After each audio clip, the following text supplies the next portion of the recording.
is before we jump off into the prophecies that haven't happened, give you some background, especially now while Israel's becoming more and more important as far as the division of the land.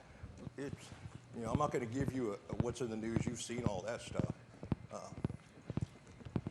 But it's good to have an understanding of why God is so jealous about that. And that's going to go back to all the way to the Tower of Babel. When Nimrod was going to build this tower, he said they were intending to build a tower into heaven. And it doesn't literally mean by height, because apparently in the world there's places where the veil between the spirit world and ours is very thin. So that's why they put the idols on mountaintops normally, because that's where they would meet the gods. So he was trying to build an access into the spirit world. And God said he could do it. They would be able to do it. If he didn't confuse the languages, he would be able to get up there and have access to heaven. Not to take it over or anything, but he would have access to the angels. And that's what got him in trouble in the first place. So God confused the languages. And he dispersed the people because they couldn't speak, to each other. And in Deuteronomy, and you'll find this in chapter 32,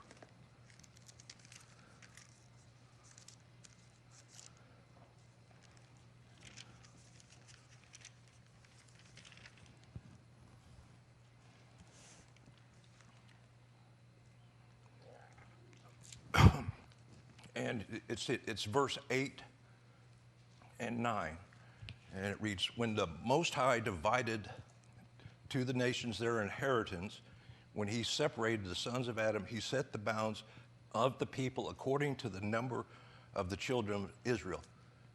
That is a mistranslation, I'll tell you that right now. For some reason, they changed that, because it shouldn't say the children of Israel, it should say the sons of God. And for some reason, I don't know why, because all the manuscripts that were prior to the King James, some of the older Bibles, it does say sons of God. In fact, I brought my Septuagint to double check, and it says it in the Septuagint. He divided it according to the sons of God.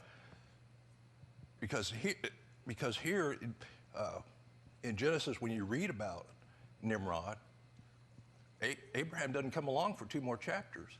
So if he's saying that soon, there were no sons of Israel. They were tribes, of course, but that wasn't a nation yet, not until Abram came along and God made the covenant. So it does say sons of God, and we know the sons of God is interpreted as angels. So basically what happened is God said, okay, you want to worship me? That's fine. I'm going to appoint administrators over each nation. And he appointed angels that were supposed to supervise the nation. Of course, they got corrupted. But that was his intent. And what he also said, I'm going to make myself a nation. I'm going to make myself a people. I'm going to take a people just for myself. And you guys oversee these people who don't want to worship me, and that's fine. We'll let it go with that for now. And he did exactly that. But these angels, they got corrupted. Of course, they rebelled. They were still holy angels when he appointed them. They weren't fallen angels. But they got so much into a power trip. They wanted power. They found, as they administrated these nations, if they would do things for them, that these people would worship them as gods. And they didn't redirect the worship to God. Like his holy angels, whenever someone falls to their knees in the Bible in front of an angel, it says, don't do that. You don't worship me. You worship the Holy One. But they did, and they got corrupted. And that's where all the original gods of all the pantheons started, right there. So these are different from the Genesis says the Son of God. They are, yes. They are. When they're appointed, they're not fallen angels. But it just goes to show you that, and you wonder when Israel disobeys God after all these miracles, why do they keep doing it? Well, for the same reason that these angels got corrupted, they have free will. They don't have to do what God says. They're supposed to love God, choose God. But, they started getting this power. Same thing happened, of course, with the Sanhedrin.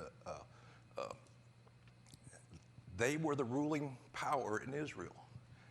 And they got so used to running things, they were not going to relinquish that power. Even when Messiah comes back, they didn't want to give it up. So, of course, you know what happened. Of course, the judgment came, and the temple was destroyed. They were scattered. They lost the Sanhedrin, and that was the result of their rebellion, of them wanting power. But it's kind of comforting to know that angels are no better than we are. They have the same choice. Yes, they are direct sons of God. They are created by God. We are the sons and daughters of Adam.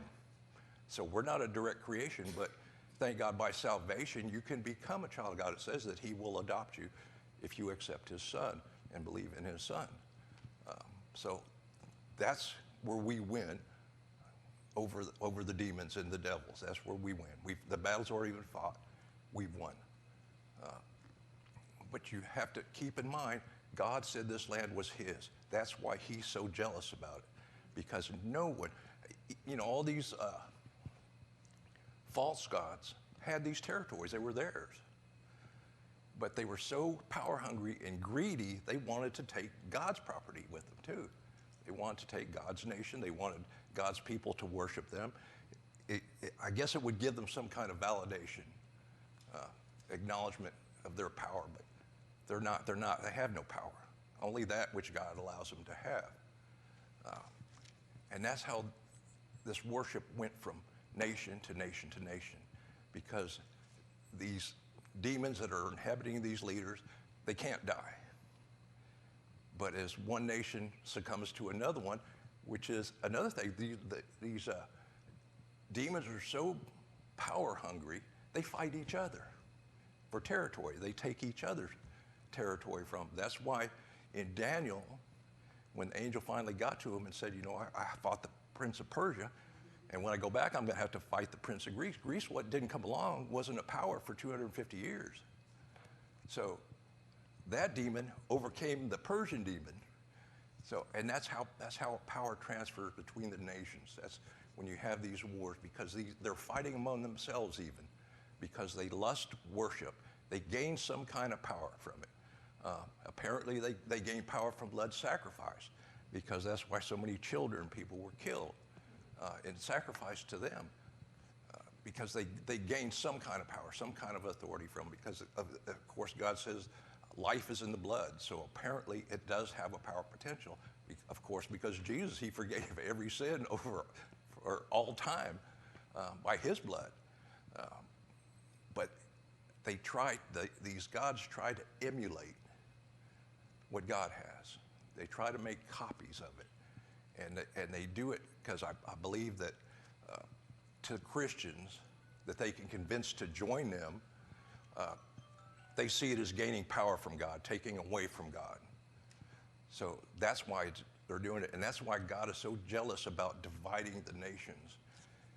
But the very strange thing is today, there are elites, people in supreme power, these cabals. They want to bring back the old gods, because those gods gave them things, gave them technology, gave them power. If they prayed and did the right sacrifices, they could get what they wanted in life. But it's only because God allowed it.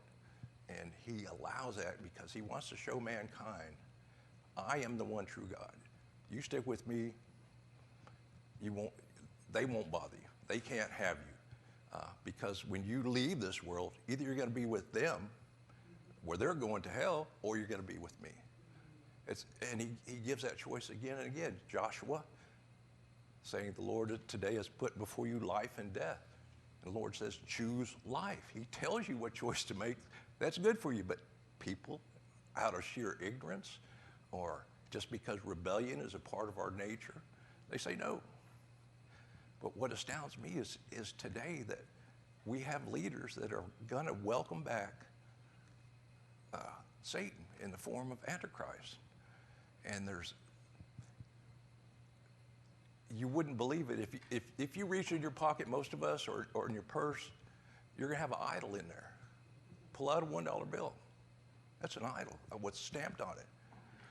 Obama is right about one thing. We were not established as a Christian nation. If you look at the Great Seal, if you look at the layout of Washington, D.C., it wasn't designed with the Most High in mind. In fact, the layout of the streets, and this is one of the books I'm going through currently, but I've read it before and I've seen it before in maps. Streets are laid out in a pentagram in one section. And the pentagram is a representation of the one that's called Baphomet. That is the goat-headed god. It's that pentagram star that has like ears on it, and it has like tufts of hair, and then the chin. Well, at the base of the chin that's laid out in the street, guess what? It's the White House. It's right there at that intersection. And then at the Capitol building, there's a square and compass the streets are laid out into, and there's an owl's head in streets laid out. And it's right there at the Capitol building itself.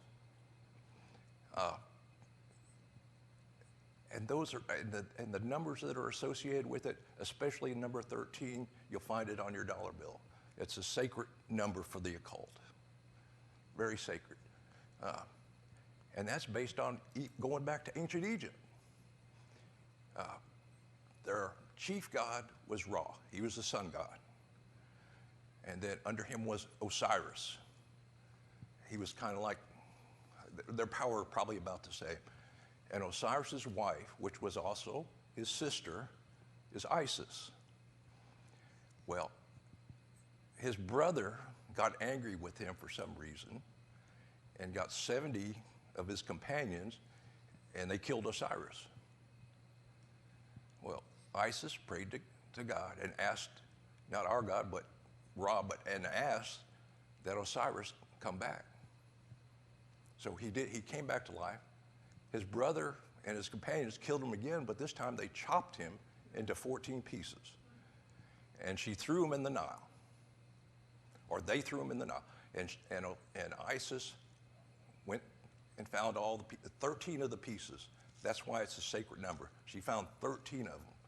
The one that was missing was his reproduction. And what she did, she fashioned one that would fit. And she used that to impregnate herself. And the union from that was Horus, which the spirit of Osiris inhabited Horus when he came to life. And that creation that Isis made is in Washington, D.C. It's called the Washington Monument. And if you go inside the Capitol itself, the dome is a representation of Isis' belly, the pregnant belly of Isis. And it's arranged so that when the sun comes up, it strikes the obelisk, which they take as the empowerment from the sun god so that Isis could use it to impregnate herself and have Horus, which then received the spirit of his dead father Osiris. I know it sounds convoluted, but there's people in high positions in our government that believe this, and around the world. They call them oligarchs, you can call them elites, but they actually believe this. They actually believe this. They actually perform rituals. Before I even mention that, again, back to the dollar bill. When you look at the eagle on the seal, it's on the front face of the seal. It's not an eagle. The original people were on the committee to decide on what the Great Seal would look like. They wanted a phoenix to show the rebirth of Osiris. And the only reason they did not put that on there, person on the committee was a Roman Catholic. And they asked him, do you think that people would accept it? And he kind of nixed the phoenix. So they put the eagle on there. But when you look at the eagle, the beak is the wrong shape for an eagle. The neck is too long for an eagle. And at the back, you can barely see it. There's a tuft of hair on the back, which is what a phoenix looks like. So they combine them. They still got their phoenix. And then as far as the number 13, in the right, that would be his left claw, he has 13 arrows. In the right, he has 13 palm branches, or olive branches, with 13 olives on them. There's 13 stars above his head. Seven red and 6 white stripes, 13 stripes on the emblem. And it's because of this Osiris-Isis thing. The 13 is sacred to him. Yes, ma'am. This is probably chasing a rabbit. What do the Masons have to do with all of that? Because I heard they were very instrumental. Only some elites. Not, you can't say that about, my dad was a Mason. And George is a Mason. And there's no way that I would believe Brother George would worship Lucifer, period. But the people that are elite, you've heard of Albert Pike. There's some of these high-ranking guys that have written about this, and they say the lower degrees of the Masons are kept in the dark purposely. It says they are not able to understand what the representations are on the Great Seal. He said they have minimal knowledge, and the Brotherhood is good. They do good things. Shriners Hospital is superb, and they work together to do all kinds of charities and benefits. But there's an elite within the organization. In fact, I think Albert Pike is the one that wrote about that and he said there's a fraternity within the fraternity. And it's not all the elite, because the highest ranks, I believe in the York Rite is 32 and Scottish Rite is 33. Is it the other way around? There's 2 32 degrees, 2 ways to get to it. Scottish Rite and I've been both ways. At the end of the 37. Do they? Okay. 33rd degree is an honorary degree, reserved for very special people, general presidents. Yeah. Franklin Roosevelt, I believe, was a 33-degree Mason. Yes, ma'am. The organization within the Masons, the elite, are you talking about the Illuminati? They have called themselves that. They have called themselves, the illumined ones, they have called themselves that. Illuminati, Yeah. But which comes out of Germany. Originally. supposedly out of Bavaria. Yeah. But it's not necessarily so. But yeah, they had the bulk. They had a lot of power. But it's like nothing. It's like any other organization in this country. Even our government. Like I said, some of our senators, some presidents believe in Osiris is going to come back, because it was called the Golden Age of Osiris, because you saw how Egypt prospered at that time.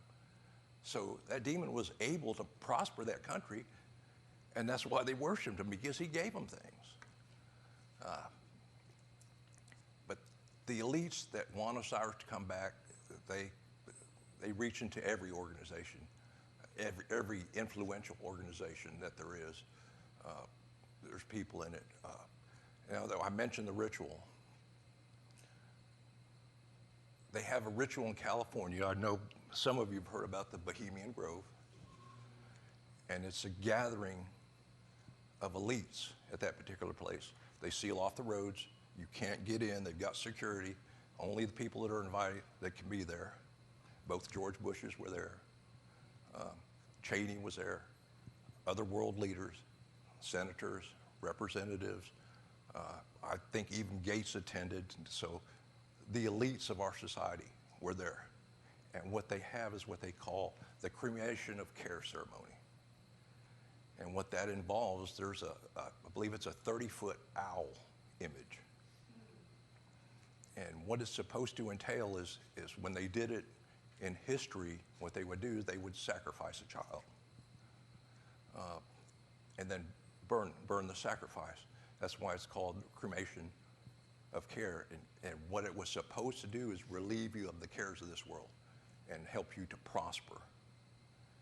But somebody got in there. I believe it was Alex Jones a few years ago, and actually filmed it. Filmed the ceremony. But they kind of brushed it off and said, no, it's like a college prank. It's like a big fraternity. We're not serious about that kind of thing. Trying to deflect from it. Why do you keep it so secret? Why do you don't allow people to come in there and see what's going on?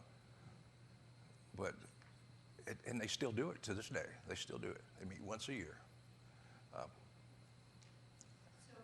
this is a different subject, but when you're talking about these elite Yeah. things, but the Mormons, don't they have, they don't, not everybody accepts what they're going to be their own gods, and they're going to have their own Yeah. planets. Yep. They are good people. Yes, that's what I mean. Yeah. They're not put into that, how do you say that, big cheese Yeah. category? And most of them are more faithful and loyal than Christians. I mean, you go out and do a 2-year missionary when you're young people. Of course, they got the young people going door to door to talk about Mormonism. You could say the same thing about Islam. They're so dedicated to it, they're willing to give their lives. And even though Allah, they will claim that Allah is the same as the God of Abraham, Isaac, and Jacob. He's not. Allah's name actually comes from the moon god that was dominant early on in the ancient Middle East. And that's even in their own writings. They said that Muhammad lives on the moon. So when we landed on the moon, that kind of dispelled that. They got upset about that. Allah is not a name, it's a title. Yes. It just means God. Yes. It's their word for God. Yes. And if you ask him what the name of their God is, he'll tell you Allah. Yep. Yep. But you can find out, if you do a little reading, you can find out who it is. I just learned this week that Islamic religion, they teach a Messiah themselves. There is a Islamic Messiah that they believe. I forget his name. Pardon me? I just learned this week that in the religion of Islam, they have a Messiah that they believe. I forget his name. The 13th Mahdi. Yeah. 13th Mahdi. That's who they're waiting on. And They think that stirring up all this war and all this chaos and stuff, that will draw him back to Yes. earth to bring peace on earth. yes. So that's part of their motivation, Well, supposedly. the same thing is with Osiris.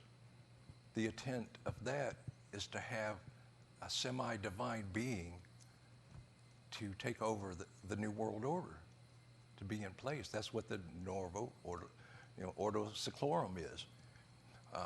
And the odd thing about that, the Anuit Coeptus, out of the many one, and then the New World Order on the seal, that's on the obverse side with the pyramid.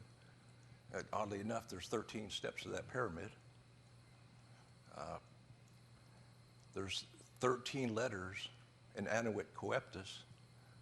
There's 17 letters in Novo Seclorum, but they actually altered the spelling of Seclorum. They dropped the A out of it, so it would come to 17 letters. And then you have 9 Roman numerals on the bottom for 1776, and you add that to 17, it's 26, which is 2 13s. So that gives them a trinity of 13. It's the sacred number again. And when you look at the pyramid, the eye is floating above the top of the pyramid. Now they believe that once they bring Osiris back and he becomes king of the world, it'll be on top of the pyramid. The pyramid will be complete. And the odd thing, if you look at the Pyramid of Giza, they estimated once they put the capstone on that, it would weigh about 33 tons. So another sacred number, 33.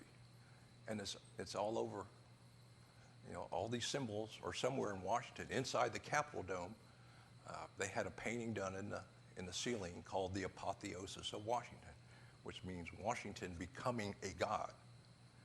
Now, it shows nothing about Jesus or the one true God. It actually shows pagan Roman gods surrounding him, and he's being drawn up into heaven as Osiris. He was the Osiris that died. In fact, he's supposed to have a tomb inside the Capitol building, but it's empty. They removed him to show that Osiris has died, and they're waiting for the new one. And they actually do rituals, secret rituals, when we have a new president, that they bring the approval of Osiris into it. Supposedly, he's supposed to indwell the new president. He's the new Osiris that comes to life. And whatever president dies, he goes into hell. He becomes the Osiris down there until that spirit is brought out. I mean, I can't make it up. I can't make it up. And I didn't see it in one place. Oh yes, because they go on and on about, all these benefits that they got. In fact, the Greeks said the demons were good because they brought them stuff. They did stuff for them. When they prayed to them and asked them favors, if they did the right sacrifices, sure, the demons would grant it to them. Why the Hebrews fell under that spell, I have no idea. I can't comprehend that, why they would do it. But again, it's free will. And they just go along with whoever was leading Israel at the time. They just accept it. But you would think after they keep having these calamities and these other nations invading them that they would wise up. And they did. They would repent and come back for a little while. And then I guess it just got too boring for them. So they would bring these other deities in. Even before that. Don't you think it was because of the intermarriage, though, with, Yes. Oh, yeah. Yeah. the people you love and they bring their gods in the house, of course you accept them because you love them? Well, if Adam wasn't married, he'd still be in the garden, wouldn't he? It's that woman you gave me, God. That's what he said. And like I like to say, Adam blamed Eve and she blamed the serpent and he didn't have a leg to stand on. So, but yeah, it comes down to the free will. I think Adam so loved Eve that he didn't want her to have to face the judgment alone. Could be one of the reasons why. Or he thought if he did join her that God wouldn't punish him also since he wasn't the one that initiated. And his thinking was just wrong. It's God's ordinance, God's law. And that applies to Israel today. You cannot violate his ordinances and expect to just say, oh, well, because there will be retribution. And so I'm praying there's no hurricanes this year. Lord, please don't. Because of the things that Joe Biden is doing. Trying to force the Israelis to not defend themselves, just to go ahead and quit for now. And it doesn't matter if later on they start shooting rockets at you. It's not my country, so you just need to stop because this is horrible for the women and children, which it is. And my daughter even said so. She said, well, these Palestinians, these poor people, these women and children that are dying. I said, well, let me tell you, I believe it was 2001, when they had elections there, Hamas was part of the elections, but they didn't expect them to. They figured they'd get about 30 seats in their Congress. They got 76, more than double. So the people that are living today helped put them in there. So there's plenty of blame to go around. You can't blame children, of course not. But when you fight a war for your survival, there's going to be casualties that are not military. To me, Israel has gone out of its way to minimize those, even to dropping leaflets. We didn't drop leaflets over Baghdad in the first Gulf War and tell them, we're going to bomb your city tonight, you better get out of town. We didn't do that. But you will catch that flag. So if you talk to somebody that says, oh, the poor Palestinians, well, they voted them in the first place. And we can't tell the Israelis what to do. Our hands aren't clean either. Got another book I was reading about blunders in World War II. The air marshal in Britain wanted to bomb Dresden in Germany. They had already bombed Hamburg, and they wanted to do it with fire bombs. They already burned up Hamburg. And this was in February of 1945. The war's almost over. But this British air marshal, he was incompetent all the way through the war. He made so many mistakes. It's amazing that Goering didn't take that country over.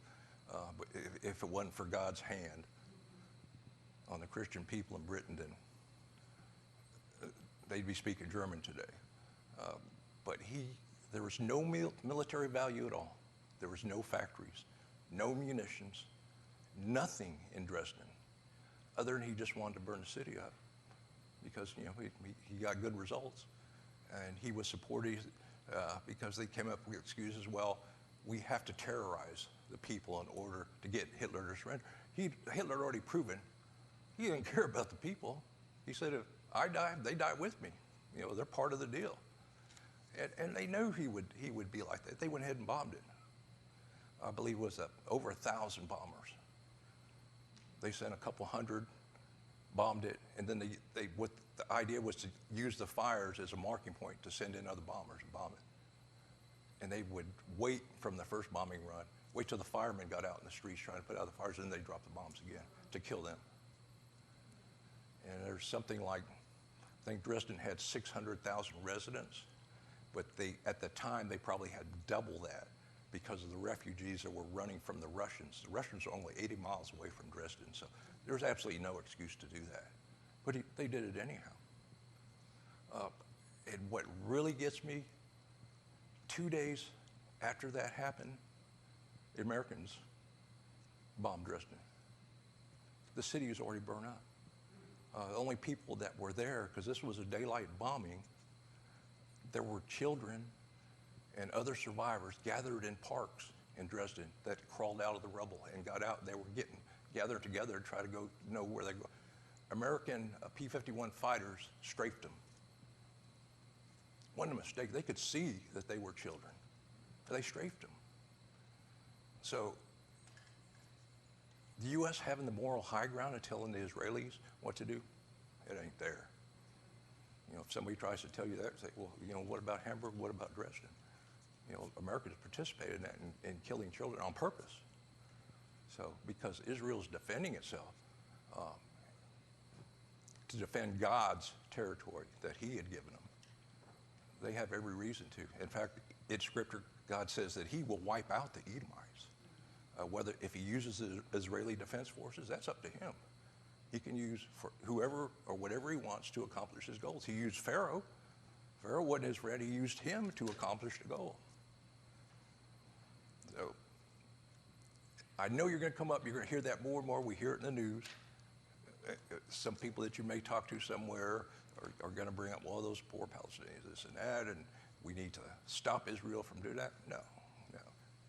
We need to, if nothing else, we need to stay out of it and just go ahead and keep supplying them with arms and let them do what they have to do to protect themselves and their nation. And everything sounds so gloomy, but it's basically really not going to affect us. When God is on your side, he will protect you. Every day my devotion, it says God is my shield. The Lord loves me and he's going to take care of me. As long as I stand in him, stand with him, nothing's going to harm me. And even if it does, where am I going? I'm going to go see him. So that's where we have to stand up. But you have to have some of the knowledge of the background of what's going on to understand. And that helps, you know, when we go through the prophecies for Israel that had already been accomplished. Sometimes you think, well, that's great, but you know, why are we really concerned about that? Well, the ones that are following that we're going to start covering not only apply to Israel, it applies to the world, the things that are going on and what's going to happen in these prophecies coming up. We have to have the information to explain. We can't say, if somebody asks you, well, why are they doing this and why would God do this? You need to have an answer. Like Paul says, you have to have an answer for the faith that you do have. And the more information that you have, the easier it's going to be to answer it. And it's much easier to convince somebody that you know what you're talking about and that if you believe in the Most High God, then maybe they ought to consider it because you understand what's happening. So, and that's our purpose behind doing all this. So, well, I didn't run all the way up. Anybody have any questions so far about that or any of that stuff? Along the lines of what you were just saying, John, I heard this week one of the leaders of Moss was talking about the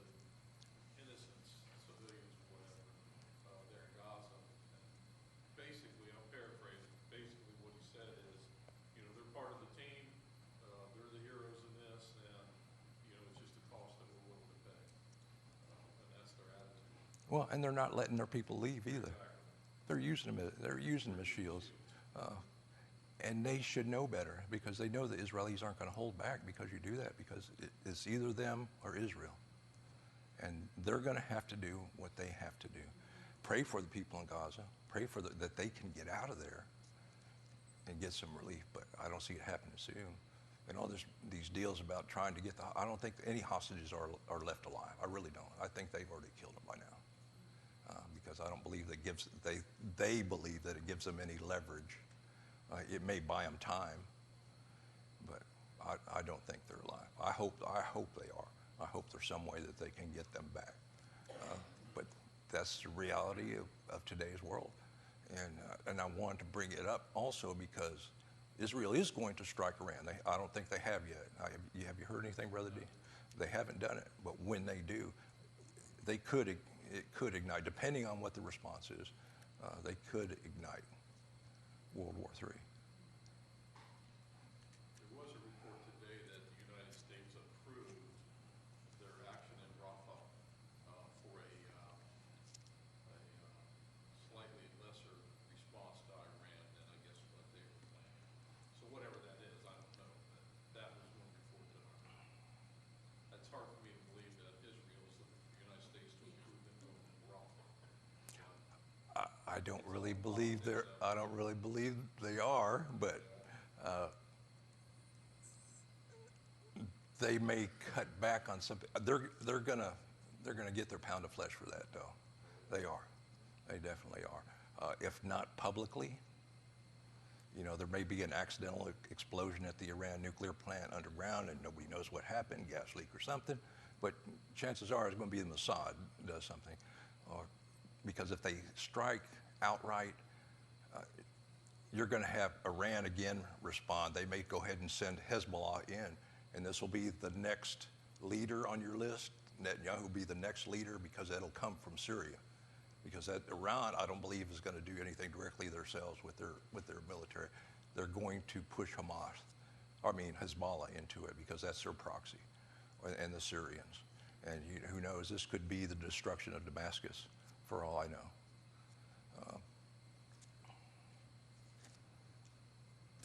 Anybody else? Oh, yes, ma'am.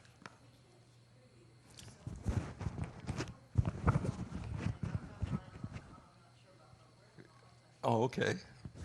Well, huh? Can you turn me up a little bit?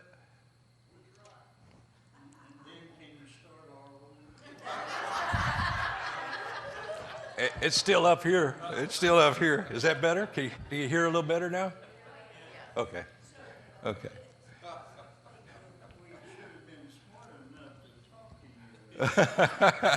Yeah, just holler at me if you can't hear it, or you got a question, throw that hand up there.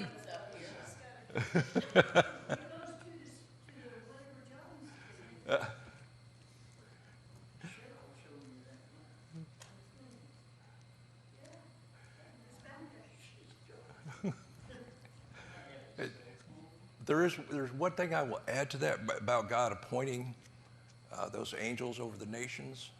He actually addresses them in Psalm 82. And I'll read that part because this is who he's speaking to is his counsel. God has counsels where he has angels that he assigns to do different duties. And he has counsels, and I guess they give him updates. He already knows, I'm sure. But that's in all probably is exactly what it's talking about. And it reads, God standeth in the congregation of the mighty. He judgeth among the gods. How long will ye judge unjustly and accept persons of the wicked, Selah? Defend the poor and fatherless. Do justice to the afflicted and needy. Deliver the poor and needy. Rid them out of the hand of the wicked. They know not, neither will they understand. They walk on in darkness. All the foundations of the earth are out of course. I have said, ye are gods, and all of you are children of the Most High. But ye shall die like men, and fall like one of the princes. Arise, O God, judge the earth, for thou shalt inherit all nations. Now you hear arguments that he's talking to human beings, but to human judges, but it makes no sense. If they're men, they're going to die like men, so he doesn't have to tell them that. But if they are angels that rebel, they are going to die. They're not going to be extinguished, but they are going to hell. They're going to live an eternal death. And I don't think there's really any other way you could interpret that, because he talks about how they're running these nations or administering these nations by not doing the things that they should be doing. And he also refers to them as children of the Most High. Those are angels. But it's not definite, but it seems pretty apparent.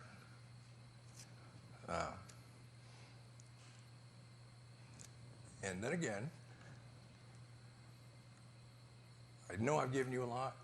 It needs to be up to you at the end of the day to look a lot of this up for yourselves, just to verify it, if nothing else, or prove me wrong. If you prove me wrong, please tell me, because I'm not set in stone. A lot of what we're interpreting as prophecies being fulfilled, a lot of them are being fulfilled, but on some of them, our interpretations may be wrong, or the ones we read about, they may be wrong. They could be wrong. And most of the authors, if they're good authors, will tell you that. They will say, well, I'm going to put this forward, and it may be right. It may not happen. And those are the guys I want to read, because they're not going to sit there and tell you, this is going to happen. The rapture is going to happen this date. Jesus is coming back on this date. They don't know. They can't know. And some of them write books about it saying, yeah, it's going to happen. When that date comes and goes, you go, oh, well, no, it's going to be this other date. But God will take care of stuff in his own time.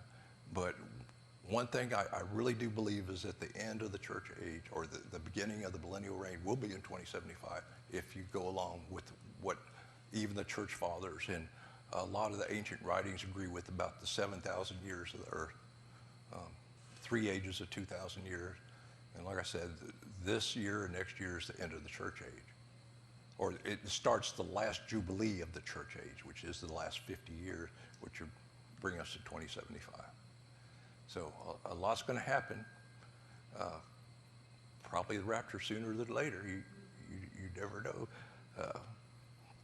But the thing is to be prepared and to be able to give an answer to people and do it from your own studies.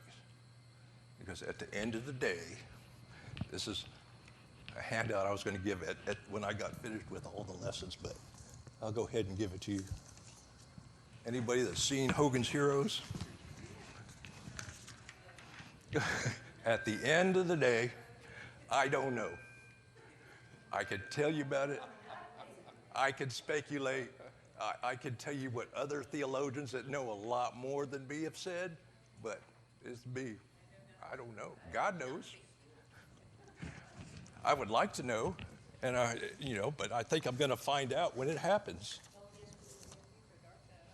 And I'll put him away. That's all I got, unless anybody has any questions. But I want to do that and verify and let you know why we're doing this, all the study, the prophecies that are going to touch Israel, because they're going to touch us too. We are going to be involved. So.